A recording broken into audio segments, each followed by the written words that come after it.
lanciata alle forze dell'ordine, 3 serie di fila con lancio di sassi contro il tram di Mestre in corsa, l'inquietudine dei passeggeri caccia al responsabile o ai responsabili. L'arrivo dell'ex terrorista Cesare Battisti in Italia è stato a seguito ad una procedura di espulsione o di estradizione. La questione divide davanti alla Corte d'Appello. La proliferazione incontrollata della fauna selvatica in Veneto potrebbe toccare anche la costa veneziana e il litorale, l'allarme lanciato dalla Confederazione Agricoltori. Nulla di fatto al tavolo in prefettura tra Comune di Venezia e sindacati sulla carenza di personale in alcuni uffici. Al termine dell'incontro è stato dichiarato uno sciopero il 15 maggio. Nuova ondata di maltempo nel weekend dopo 2 giorni di tregua, in arrivo piogge e temporali anche intensi. Fa il suo ritorno domani sera sul palcoscenico del Teatro La Fenice dopo oltre 30 anni di assenza l'Aida di Giuseppe Verdi, solo la prima di 8 recite sul palco veneziano. Questa mattina il Clean Up Day sulla spiaggia di San Nicolò per 109 bambini dell'Istituto San Giuseppe di Venezia.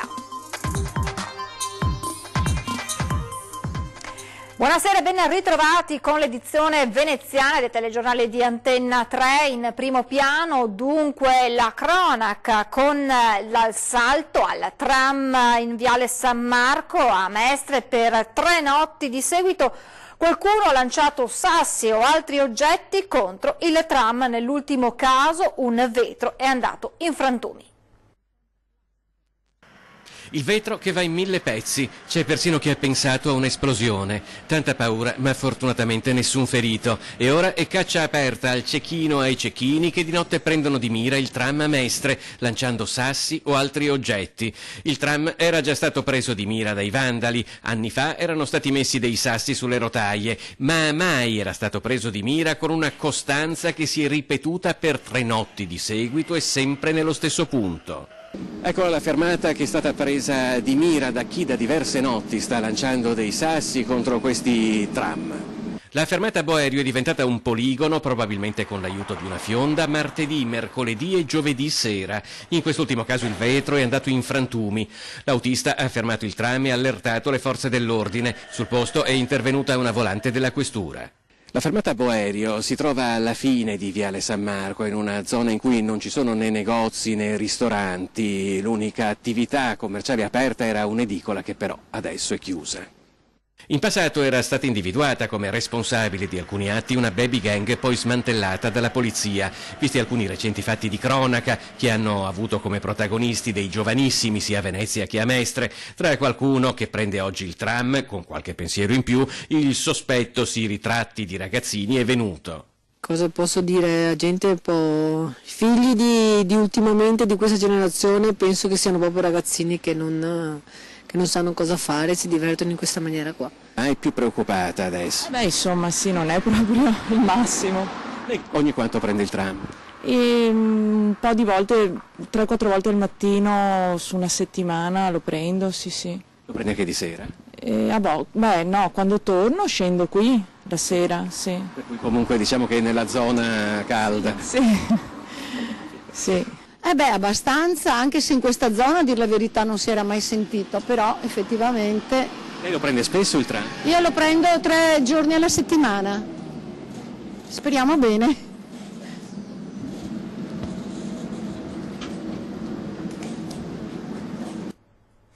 Manifestazione oggi a Venezia della CIA per denunciare il proliferare della fauna selvatica e chiedere una modifica della legge che la regola. Alcune specie selvatiche ormai sono arrivate anche in provincia, addirittura alcuni branchi molto folti di caprioli sono arrivati fino in spiaggia, per cui nella zona del tagliamento, nella zona di Caole e quant'altro si sono già visti questi branchi, per cui sono talmente numerosi probabilmente in montagna che si spostano verso la pianura, e in pianura secondo me trovano un ambiente che è ancora più favorevole, perché sono campi coltivati, trovano da mangiare molto più facilmente, per cui diventa un problema. Il proliferare di una fauna selvatica oramai fuori controllo ha raggiunto persino le nostre coste. La denuncia arriva dalla CIA, che assieme ad un presidio di fronte a Palazzo Balbi ha presentato alla Regione Veneto la propria proposta di modifica della legge sulla fauna selvatica. Fare ambientalismo significa passare da un concetto di pura protezione a passare a un concetto di gestione. Nella gestione ci sono tutta una serie di dinamiche da mettere in campo, di strumenti da adottare, ivi compreso, qualora poi tutte le altre non fossero sufficienti, anche quella che è la selezione, l'abbattimento selettivo fatto in maniera però scientifica, studiata in collaborazione con le istituzioni su un tavolo di competenza e su un tavolo in cui si ragioni per una coesistenza tra quella che è la società agricola, civile e la fauna selvatica. A Palazzo Balbi a Venezia gli agricoltori sono stati ascoltati dall'assessore regionale Giuseppe Panna. È proprio quello che noi avevamo richiesto più volte sia al Ministero Agricoltura sia soprattutto al Ministero Ambiente, dove invece non c'è stata mai neanche aperta la porta, ecco, diciamo la verità. Quindi ci sono poche speranze. Guardi, avere comunque una modifica del 157 è indispensabile, perché anche il Ministro Centinaio aveva approvata nel decreto semplificazioni e poi è stata ritirata perché non si è avuto un accordo con il Ministero Ambiente, però se facciamo un sistema penso sia importante. L'arrivo dell'ex terrorista Cesare Battisti in Italia è stato a seguito ad una procedura di espulsione o di estradizione. La questione divide davanti alla Corte d'Appello. Adriano Sabadin, figlio di Lino, il macellaio di Santa Maria di Sala, ucciso il 16 febbraio 1979, osserva in televisione l'arrivo di Cesare Battisti in Italia. Un momento intenso per chi da anni chiede giustizia per l'assassinio del padre. Nessuno in quel momento si è però chiesto se Cesare Battisti stesse scendendo le scalette dell'aereo a seguito di una procedura di estradizione o di espulsione, tema che invece è ora divenuto motivo di discussione davanti alla Corte d'Assise d'Appello di Milano. Secondo il procuratore generale Antonio Lamanna, Cesare Battisti non è tornato in Italia attraverso una procedura di estradizione ma di espulsione. Insistendo invece sulla validità della procedura di estradizione brasiliana, l'avvocato dell'ex terrorista, condannato definitivamente all'ergastolo per 4 omicidi, ha attaccato proprio la validità della procedura di espulsione dalla Bolivia, definita non legittima poiché non ha rispettato una serie di passaggi burocratici come la nomina di un interprete di lingua spagnola, 3 giorni di tempo per consentire a Battisti di presentare reclamo, più 5 per la risposta delle autorità se accogliere o meno l'istanza, e infine perché invece di andare in Brasile Battisti viene caricato su un aereo italiano, conclude illegale, saltando un passaggio. Per il procuratore generale, come detto, la procedura seguita è stata invece corretta perché Essenziali ha chiarito che la persona da estradare si trovi nello stato a cui è stata fatta la richiesta di estradizione, ma Battisti era in Bolivia e non in Brasile, paese definito quindi dal procuratore generale un terzo osservatore estraneo nella vicenda di Battisti. Il motivo di questo dibattito è chiaro: la difesa chiede di applicare la procedura di estradizione alla Corte di Milano di modo da commutare la pena da 30 anni a 20 anni, 7 mesi e 24 giorni. La Corte si è riservata di decidere nei prossimi giorni. Nulla di fatto al tavolo, il tavolo tra Comune di Venezia e sindacati in prefettura sulla carenza di personale in alcuni uffici. Al termine dell'incontro è stato dichiarato uno sciopero di 2 ore.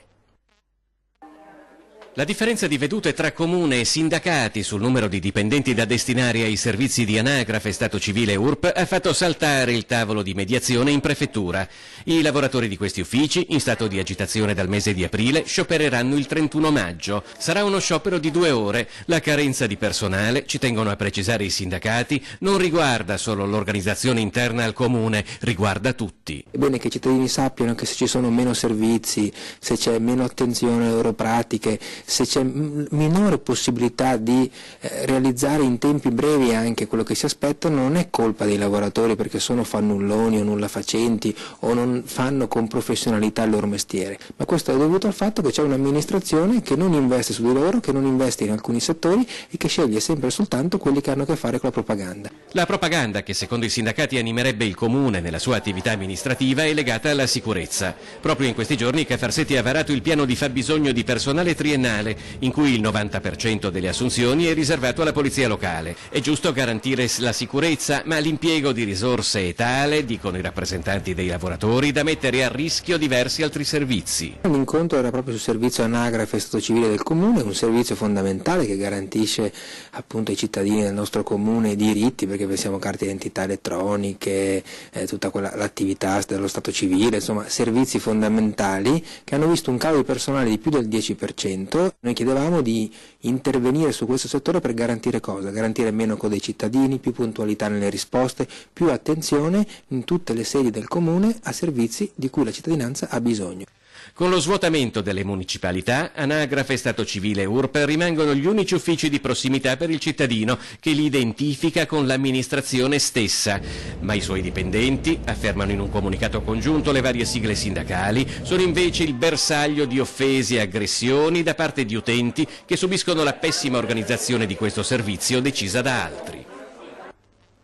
La politica adesso con le elezioni europee del 26 maggio, in corsa anche l'europarlamentare uscente Remo Sernagiotto che cerca la conferma delle urne con Fratelli d'Italia.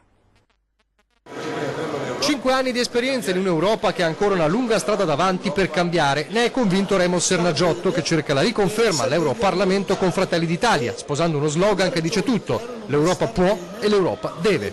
L'Europa deve organizzare un sistema che gli Stati, nazione possano svilupparsi all'interno di questa Europa, molto leggera, molto bella, molto amica dei popoli europei e del popolo italiano, non questa Europa nemica. Mi piace e va incentivata l'Europa di Erasmus, quella dei fondi per l'innovazione e la crescita, del mercato e della libertà, dice, ma continua a non piacermi l'Europa della burocrazia e delle decisioni assurde, spesso portate avanti da gruppi di paesi a scapito di altri.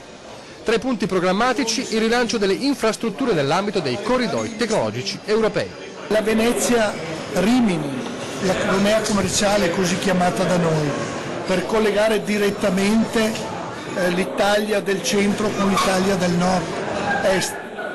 Immaginatevi la Venezia-Monaco, questo straordinario corridoio tecnologico che mette insieme le due regioni più forti d'Europa, il Lombardo-Veneto e la Baviera. E poi la tutela del territorio del Made in Italy, la valorizzazione della montagna, la cancellazione del Trattato di Dublino e la tolleranza zero nei confronti della immigrazione incontrollata. Ma anche una stoccata al governo giallo-verde, solo l'ultimo di una lunga serie di esecutivi, dice Sernagiotto, che da Renzi in poi hanno sciupato ciò che era stato raggiunto, e non solo a nord-est. Due regioni che stavano in transito verso la ricchezza, verso il benessere, oggi si trovano di nuovo declassati in obiettivo 1, cioè verso la povertà, la Sardegna e il Molise. Due regioni che avevano raggiunto il benestare, le Marche e l'Umbria, sono state declassate e riportate in transito. Queste sono le cose negative che nessun cittadino conosce. Autonomia del Veneto e non solo, a Marcon domani pomeriggio si incontrano i movimenti autonomisti di tutta Italia.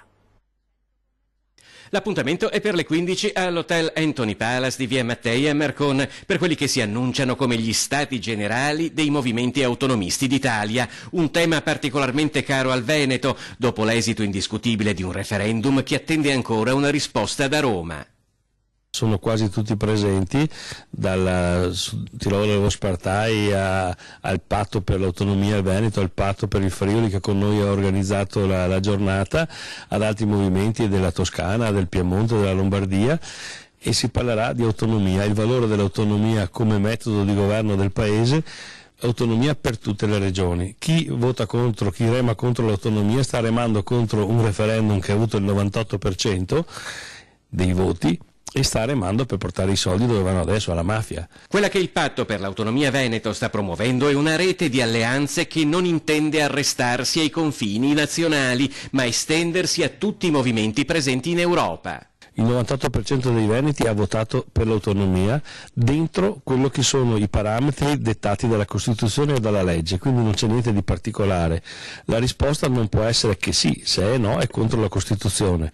Sarebbe accettabile un discorso, diciamo, progressivo che dicesse va bene adesso questo, poi quell'altro, invece si sta rispondendo sempre di no e si difendono delle posizioni indifendibili. A Marcon sarà un'occasione unica per vedere deputati europei, consiglieri regionali ed altri rappresentanti dei movimenti autonomistici. Trovate in internet tutte le indicazioni, ci sono a disposizione tutti i nostri esperti e molti esponenti dei vari movimenti, ci sono delle tavole rotonde e verrà anche risposto a tutte le domande che si faranno e si prenderanno i contatti per chi non ce li avesse con il nostro movimento. È il momento di fermarci per qualche istante di pubblicità, restate con noi, a tra poco.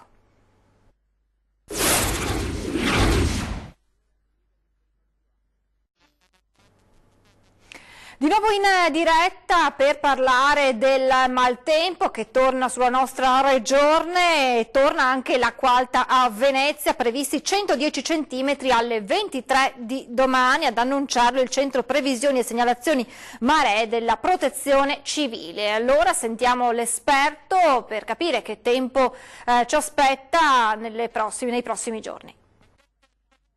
La situazione non è cambiata quella generale meteorologicamente, abbiamo avuto una pausa ieri e oggi con una nuvolosità anche attenuata, con un po' di sole, però è solo una pausa. Infatti è molto attiva ancora una circolazione ciclonica, anzi si concentra sulla nostra penisola e in parte sul Mediterraneo, quindi questa situazione attira di nuovo sistemi perturbati di origine atlantica e un ulteriore sistema perturbato si sta approssimando alla nostra regione e alla nostra città. Quindi succederà che da stasera avremo un peggioramento della situazione, quindi un aumento della nuvolosità. Per domani inizialmente un cielo nuvoloso, molto nuvoloso, già qualche precipitazione, ma il forte peggioramento si avrà nel corso della giornata, quindi nel pomeriggio, quindi con piogge diffuse anche a carattere temporalesco, con piogge anche abbondanti. Domenica invece subiremo tutta l'intensità del sistema perturbato, piogge diffuse, cielo coperto, fenomeni temporaleschi e piogge anche abbondanti, piuttosto abbondanti. In questi prossimi 2 giorni cadranno una quantità di pioggia assimilabile quasi a quella di tutto che normalmente si ha in tutto il mese di maggio. Avremo poi una situazione di instabilità, ancora andiamo oltre per i primi giorni della prossima settimana e poi un piccolo miglioramento a metà settimana e purtroppo si annuncia, ma questo lo confermeremo, quest'altro fine settimana ancora all'insegna del tempo instabile. Intanto questo fine settimana i venti saranno variabili con rinforzi da ovest durante le piogge temporali, le temperature si mantengono al di sotto della media, minime 12-13 gradi, massime tra i 16 e i 18 gradi, poi la prossima settimana aumenteranno. Per finire il mare, l'Alto Adriatico, si parte da un mare mosso, molto mosso, a un mare localmente mosso. È tutto. La cultura adesso fa il suo ritorno domani sera sul palcoscenico del Teatro La Fenice dopo oltre 30 anni di assenza, l'Aida di Giuseppe Verdi. L'opera in 4 atti su libretto di Antonio Ghislanzoni, terzultima nell'ordine cronologico del catalogo verdiano, sarà riproposta nello storico allestimento del 1978 con la regia di Mauro Bolognini, ripresa da Beppi Morassi, le scene di Mario Ceroli e i costumi di Aldo Butti messi a disposizione dall'Archivio Storico Cerratelli di Pisa. La direzione musicale sarà di Riccardo Frizza, che sarà alla testa dell'orchestra e coro del Teatro La Fenice, di un cast nel quale spiccano i debutti italiani del soprano Roberta Mantegna e del tenore Francesco Meli nei ruoli principali di Aida e Radames. 8 le recite in programma il 18, 22, 23, 26, 28, 30, 31 maggio e il 1° di giugno. Questa mattina il Clean Up Day sulla spiaggia di San Nicolò per 109 bambini dell'Istituto San Giuseppe di Venezia.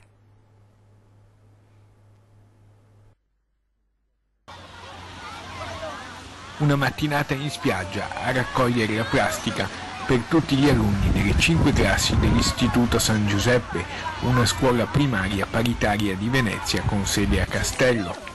È l'esperienza che hanno vissuto 109 bambini dai 6 ai 10 anni che insieme ai loro insegnanti e accompagnatori si sono recati a San Nicoletto, nel tratto di Arenile Libero di fronte all'ex ospedale al mare, al Lido di Venezia. Un'uscita organizzata all'interno di una collaborazione più ampia che la scuola ha instaurato per tutto l'anno con l'Istituto delle Scienze Marine del CNR all'Arsenale, volta a promuovere il rispetto dell'ambiente e la conoscenza della laguna. È stata un'esperienza molto interessante, soprattutto per una cultura di quello che è la bellezza del mare e di come dobbiamo preservarlo. L'uscita, guidata dalle coordinatrici della scuola Valentina Forin e Anna Cipriani, è stata seguita dagli esperti del centro di ricerca ambientale. Ecco ai bambini giungere indicazioni chiare. Ciascuno di voi indosserà i guanti, dovete raccogliere tutti i rifiuti di plastica. Se trovate qualcosa di vetro, di appuntito, aghi, siringhe, non dovete assolutamente prenderlo. La collaborazione tra la scuola e l'istituto di ricerca è stata molto importante e positiva. Nel corso di tutto l'anno scolastico i ricercatori dell'istituto hanno visitato la scuola proponendo delle attività didattiche, delle lezioni frontali in cui hanno spiegato delle tematiche legate alle scienze del mare e alla ricerca in mare. Abbiamo deciso di coinvolgere dei bambini così piccoli, dalla prima fino alla quinta elementare, per sensibilizzarli nei confronti di questa tematica, per fargli vedere che quando si parla di plastica in spiaggia, plastica in mare, non ci riferiamo solo ai grossi rifiuti. I bambini hanno risposto nel migliore dei modi. Una delle cose che ci ha colpito di più è l'entusiasmo che i ragazzi hanno dimostrato in questa attività e soprattutto il loro stupore. Prima di salutarci vi ricordo l'appuntamento con 20:10 che torna puntuale questa sera in studio Luca Iuri di Più Europa e Agostino Migliorini di Popolari per l'Italia. Da Venezia è davvero tutto, vi lascio le previsioni del tempo, grazie per l'attenzione e buona serata.